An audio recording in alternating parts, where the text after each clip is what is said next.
As Lady Gaga began her UK portion of her tour, critics dubbed her Mayhem Ball the concert of the year. For the first of 4 UK gigs of her incredible tour, the legendary singer, 39, hit the stage at London's O2 on Monday. She performed 29 of her greatest hits for a sold-out audience, bringing back the art house theatrics for the massive set. With lavish costumes, eye-catching production, and her powerful voice, Gaga went all out for the inaugural London performance. She also delighted fans by inviting Wednesday actresses Emma Myers and Evie Templeton to perform the Dead Dance. Critics have given the show excellent reviews. Danny Scott of Metro even referred to her as this generation's Madonna. Neil McCormick of The Telegraph even went so far as to claim that Gaga's skilled theatrics makes her musical peers appear like wannabes. This week, the tour will play 3 more gigs in London before continuing on to many nights in Manchester, Stockholm, Milan, Barcelona, Berlin, Amsterdam, Antwerp, and Lyon. The European leg will conclude with 4 sets in Paris's Accor Arena. Before traveling to Japan in January, Gaga will wrap up the year with performances in Australia. You haven't lived until you've seen Gaga sing Shallow from A Star Is Born to her evil twin while the two are hauled across the stage on a tiny tugboat lit by a ye-old lamp, writes Adam White of The Independent. However, the Mayhem Ball is also so flawlessly organized, with bombast, speed, costume changes, explosions, and such charming sincerity from its headliner, that it is immediately apparent that you are witnessing the year's best concert. For this presentation of non-stop hits, he continued, no set piece is too elaborate, no framing device is too ludicrous, suggesting Gaga isn't ready to give up her pop crown just yet. Exciting, incredibly creative, and totally captivating, no one in the music industry is doing it quite like the singer-turned-actor right now, writes Danny Scott of Metro. I left with the firm belief that Lady Gaga is this generation's Madonna, even though I entered thinking she was just a pop girl with a twist.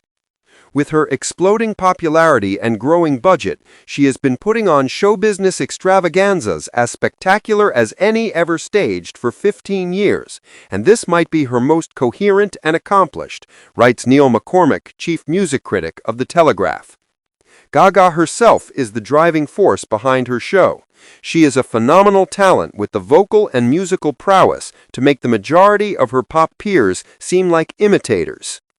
The iPaper's Emily Boodle stated, she proved herself to be the original and the best at this game of immersive, spellbinding live performances in a 2.5-hour orgy of pop theater at London's O2 Arena on Monday night, the first of 4 dates at the venue, with 2 more to follow at Manchester's Co-op Live. It's impossible to forget that Lady Gaga is one of the greats, a pop revolutionary, she said as she ended the evening with a stunning Bad Romance, with flames blazing at the back of the stage. The Mayhem Ball is absolutely amazing. The opening night of Lady Gaga's European leg of the Mayhem Tour helped to explain why her place in the culture has been so defined, stated Will Hodgkinson, chief rock and pop critic of The Times.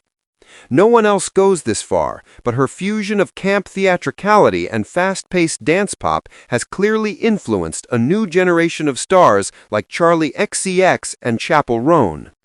With a diva-like late arrival and high drama throughout, Lady Gaga gave pop opera at its finest, he continued. Beginning with Bloody Mary surrounded by a Gothic-style set, Gaga's show, which kicks off the tour in July, is divided into 4 acts. Following that, she performs well-known songs like Abracadabra, Judas, and Schweiss. She also wore a variety of complex costumes, including eerily long finger prosthetics for Bad Romance, showcasing her typical avant-garde style. The Oscar winner, accompanied by a group of gifted dancers, sang hits like Poker Face, Applause, Summer Boy, Million Reasons, Die With a Smile, and Shallow. She also performed Wild Top to Celebration's Black Institutions addresses, Manchester Power Institution. For the Mayhem Tour, she invited on stage Manchester Power Institution director Lena Frankel. During her performance of the classic hit song Paparazzi, Gaga strolled down the runway on silver crutches, just like in the music video, wearing a white bridal gown with a long gauzy train flowing behind her. Before bringing out a gigantic spinning skull for Killa, she put on a gothic cape and played a subdued melancholy song on the piano. She once again embraced the eerie imagery for perfect illusion, and Z's, singing from a sandbox filled with human remains, flanked by skeleton-clad supporting dancers.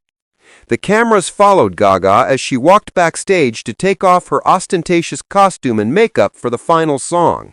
She returned to the stage wearing a simple Cramps t-shirt, sunglasses, and a beanie to sing "How Bad Do You Want Me?" Fans dressed to the nines for the concert, with some nearly matching Gaga's own attire in true Little Monsters fashion.